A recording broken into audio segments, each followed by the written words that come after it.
Meu querido irmão, minha amada irmã, nós estamos já no penúltimo domingo deste ano litúrgico. No próximo domingo nós já celebraremos Cristo, Rei do Universo. Então nós já estamos aí caminhando para o final deste ano. Então nesse 33º domingo do tempo comum, nós vamos meditar hoje com o Evangelho de Marcos, capítulo 13, nos seus versículos de 24 a 32. Naquele tempo, Jesus disse a seus discípulos: naqueles dias, depois da grande tribulação, o sol vai se escurecer e a lua não brilhará mais. As estrelas começarão a cair do céu e as forças do céu serão abaladas. Então vereis o Filho do Homem vindo nas nuvens com grande poder e glória. Ele enviará os anjos aos 4 cantos da terra e reunirá os eleitos de Deus de uma extremidade à outra da terra. Aprendei, pois, da figueira esta parábola. Quando seus ramos ficam verdes e as folhas começam a brotar, sabeis que o verão está perto.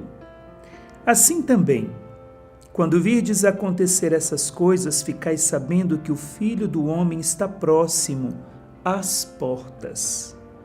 Em verdade vos digo, esta geração não passará até que tudo isso aconteça. O céu e a terra passarão, mas as minhas palavras não passarão. Quanto àquele dia e a hora, ninguém sabe, nem os anjos do céu, nem o Filho, mas somente o Pai. Como nós estamos caminhando para o fim do ano litúrgico e logo em seguida daremos início a um novo ano litúrgico, a Igreja nos prepara então para o fim último das nossas vidas. A Igreja nos prepara para o final dos tempos, porque estamos terminando o ano litúrgico e vamos iniciar outro. A Igreja, então, todos os anos, no final do ano litúrgico e no início do Advento, a Igreja traz para nós, então, os textos que vão falar sobre a vinda gloriosa de Jesus. Como será o final dos tempos, como será a vinda gloriosa de Jesus e, ao mesmo tempo, nos preparando, então, para o novo de Deus, para o novo nascimento. Da mesma forma que um ano novo vai nascer, assim também, após tudo isso que nós acabamos de ouvir, o novo de Deus vai se apresentar para nós. Então eu queria ficar com alguns detalhes hoje e nós vamos ver esses detalhes na própria Sagrada Escritura. Por exemplo, Jesus disse: naqueles dias depois da grande tribulação. Essa tribulação aqui também poderia ter sido traduzido como depois daquele grande sofrimento ou daquela grande aflição. Aflição, como o povo de Deus também sofreu essa aflição no Egito, debaixo das ordens de Faraó. O povo estava vivendo uma grande perseguição, uma grande tribulação e uma grande aflição. E o que aconteceu? Da mesma forma que Deus enviou o seu libertador, que apareceu lá no Egito e tirou o povo de Deus da escravidão do Egito e levou esse povo para a terra prometida, assim também fará Jesus. Virá Jesus, a vinda gloriosa de Jesus no final dos tempos, quando o Senhor virá, o que ele fará? Nos tirará também dessa grande aflição. Então, depois dessa grande aflição, neste mundo e debaixo, infelizmente, porque na nossa guerra não é contra homens, mas como vai dizer São Paulo, a nossa guerra é contra os espíritos do mal espalhados nos ares, as potestades e as dominações espalhados aí pelos ares. Nós estamos numa grande guerra. E a nossa guerra, ela traz uma aflição, uma angústia, porque nós estamos, como diz na Salve Rainha, neste vale de lágrimas. Então o Senhor, depois de toda essa aflição, de toda essa dor, é Ele mesmo que vai vir nos dar esse novo nascimento. Como aquela criança, quando a criança nasce, ela esquece até as dores do parto, devido à alegria do nascimento. Assim vai ser também a vinda gloriosa de Jesus. Mas antes disso, o que a palavra de Deus está dizendo? Que naqueles dias, então, depois da grande tribulação, da grande aflição, como eu disse para você, como a escravidão do Egito, o sofrimento que precede algo que vai nascer. Então, por exemplo, se nós pegarmos lá em Êxodo, capítulo 3, versículo 7, nós vamos ver o que a palavra de Deus diz. Olha, o Senhor lhe disse: eu vi a opressão de meu povo no Egito, ouvi os gritos de aflição, como aqui, depois da grande aflição. Então eu ouvi os gritos de aflição diante dos opressores e tomei conhecimento de seus sofrimentos.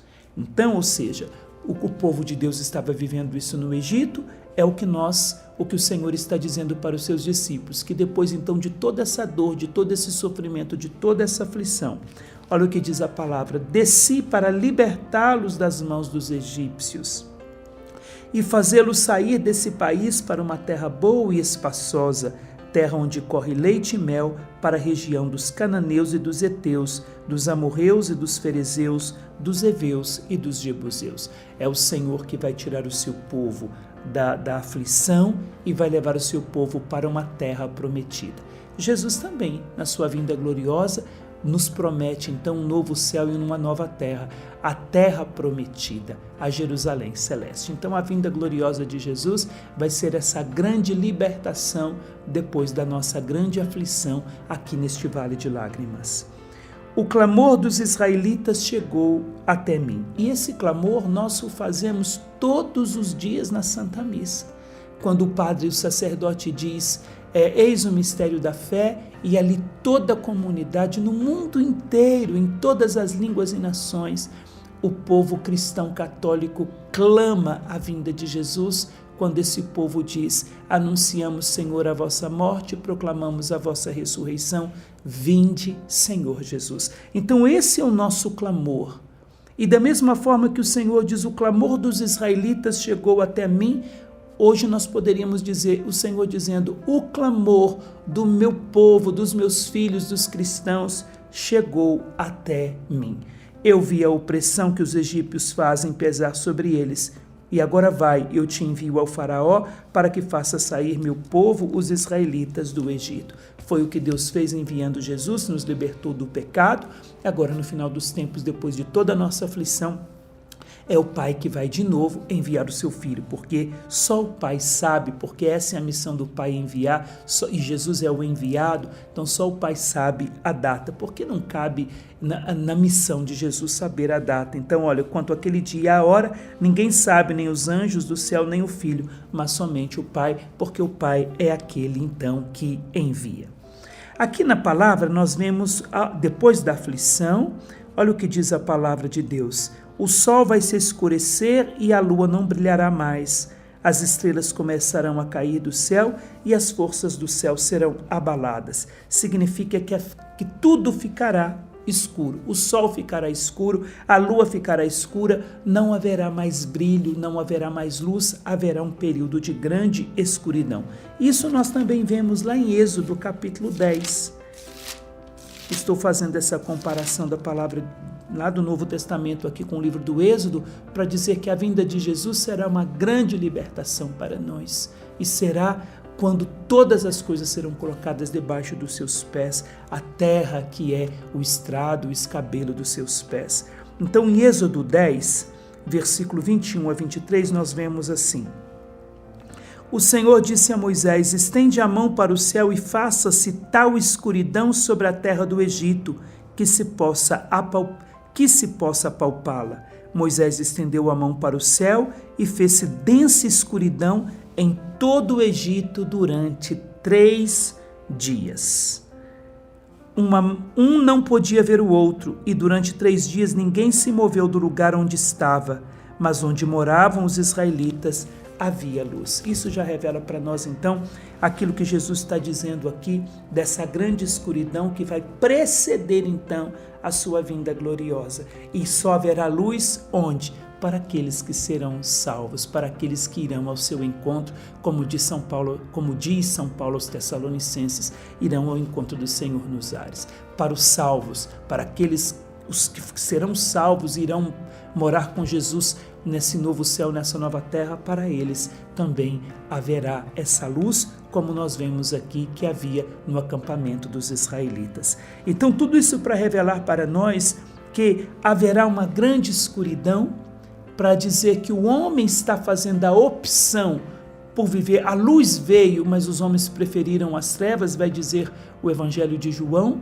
Então aqui vai ser a eternização das trevas para aqueles que passaram a vida inteira escolhendo as trevas. Então essa escuridão, não que Deus queira nos punir com escuridão. Aqui no livro do Êxodo é para mostrar para o faraó o que ele estava fazendo com o povo de Deus, levando esse povo a viver uma noite escura, uma profunda escuridão por anos.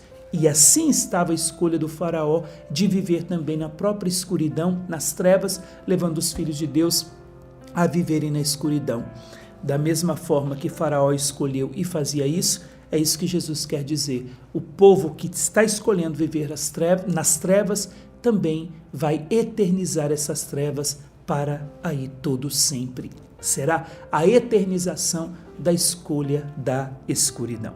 Nós também encontramos essa escuridão lá em Marcos, no Evangelho de Marcos, capítulo 15, quando a palavra de Deus diz assim, 15:33, a palavra de Deus diz assim: quando chegou o meio-dia, uma escuridão cobriu toda a terra até as 3 horas da tarde, ali quando Jesus morre na cruz. Então essa escuridão que precede alguma coisa, ela está precedendo o novo nascimento. A escuridão precedeu a ressurreição de Jesus. A escuridão lá no Egito precedeu a libertação do povo do Egito. Essa escuridão aqui do Evangelho também precederá a vinda gloriosa de Jesus, quando ele virá em majestade, envolvido da sua luz, glorioso, poderoso para todo sempre, para buscar a sua esposa, a igreja, e aqueles que fazem parte da sua igreja. Então, depois disso, vai haver um novo nascimento. Para o povo hebreu, o novo nascimento foi a terra prometida. O povo saiu do Egito, atravessou o Mar Vermelho e chegou na terra prometida. Isso já aconteceu. Nós já saímos da escravidão do Egito, passamos pelo mar, passamos aí pela morte, e salvos pela morte de Jesus. Agora nós estamos esperando a nossa entrada na terra prometida, que acontecerá aí com a vinda gloriosa de Jesus, quando estaremos de corpo e alma ressuscitados num novo céu e numa nova terra. A escuridão que nós vimos na morte de Jesus, que precedeu aí a ressurreição de Jesus, nós vemos um novo nascimento, que foi a própria ressurreição de Jesus. E a vinda gloriosa de Jesus também será o definitivo nascimento para todo sempre, para onde o Senhor será tudo em todos. Se nós pegarmos a segunda carta de Pedro, nós também vamos ver a palavra de Deus revelando isso para nós. 2 Pedro 3:13, a palavra de Deus diz assim: o que esperamos de acordo com a sua promessa são novos céus e uma nova terra, nos quais habitará a justiça. Então, o que nós esperamos? Esperamos nessa vinda gloriosa de Jesus, nós esperamos então novos céus e uma nova terra, onde o Senhor será tudo em todos. Lá em Apocalipse, capítulo 21, já no finalzinho, lá no penúltimo capítulo de Apocalipse, nós também vemos, versículo 1 do capítulo 21, vi então um novo céu e uma nova terra, pois o primeiro céu e a primeira terra passaram e o mar já não existe. Então vi também a cidade santa, a nova Jerusalém, descendo do céu, de junto de Deus, vestida como noiva, enfeitada para o seu esposo. Então essas trevas que precedem, depois de todo esse período de aflição, de angústia, de combate, as trevas que vão preceder a vinda gloriosa de Jesus, Jesus vem então dar para nós um novo nascimento, nos introduzir nesses novos céus e nessa nova terra. E essa é a única promessa de Jesus que ainda não se cumpriu e nós aguardamos. A esposa clama todos os dias na Santa Missa, de segunda a segunda ou de domingo a domingo, a igreja está clamando: vem, Senhor Jesus apressando a sua vinda, porque nós queremos ser introduzidos nesse novo céu e nessa nova terra. Se nós pegarmos o profeta Isaías, lá no capítulo 30, versículo 26, nós vamos ver o seguinte. Um versículo belíssimo. É aquilo que a palavra de Deus está dizendo. Olha aqui, no evangelho de hoje. No versículo 24 de Marcos 13. O sol vai escurecer, a lua não terá mais brilho. As estrelas começarão a cair do céu e as forças do céu serão abaladas. Olha o que diz o profeta. Isaías capítulo 30, versículo 26. A lua vai brilhar como o sol. Aqui está falando que a lua não terá mais brilho. E o brilho do sol será 7 vezes maior, brilho de 7 dias, quando o Senhor enfaixar as quebraduras do seu povo no dia de curar suas feridas. Enquanto Jesus fala aqui no Evangelho que o sol vai escurecer e a lua não terá mais brilho, o profeta Isaías já está anunciando o que será no novo céu e na nova terra. Então, o sol e a lua não terão mais brilho, por quê? Porque esse brilho será apenas o Senhor Jesus. Ele será o grande sol que brilhará 7 vezes mais. Será o brilho de 7 dias da perfeição para sempre nesse novo céu. E nessa nova terra, ele será a única luz da qual nós precisamos. Então, ou seja, o profeta Isaías já está anunciando tempos novos na terra prometida, no novo céu e na nova terra. E Jesus aqui está dizendo o que vai acontecer antes que ele venha. Então, olha o que diz o versículo 26. Depois de tudo isso, então vereis o Filho do Homem vindo nas nuvens do céu com grande poder e glória. Se você pega Atos dos Apóstolos, por exemplo, no dia da ascensão de Jesus, lá em Atos 1, versículo 9 a 11, nós vemos assim: depois de dizer isto, Jesus elevou-se à vista deles e uma nuvem o retirou aos seus olhos. Continuavam olhando para o céu enquanto Jesus subia. Apresentaram-se a eles então 2 homens vestidos de branco, que lhes disseram: homens da Galileia, por que ficais aqui parados olhando para o céu? Esse Jesus que do meio de vós foi elevado ao céu, virá assim, do mesmo modo como vistes partir para o céu. E como que ele partiu para o céu? Nas nuvens, envolvido de nuvens, que simboliza aí a glória de Deus, a presença do Espírito na vida de Jesus. Então Jesus subiu envolvido de nuvens, e como que ele virá? Também envolvido de nuvens, ou seja, envolvido da glória do Pai, envolvido da graça, do poder aí e da força do Espírito Santo. Então é isso que nós estamos vendo aqui no Evangelho, aquilo que vai preceder a vinda gloriosa de Jesus. Então veremos o Filho do Homem vindo nas nuvens com grande poder e glória. Aí será o julgamento final, onde ele julgará os vivos e os mortos.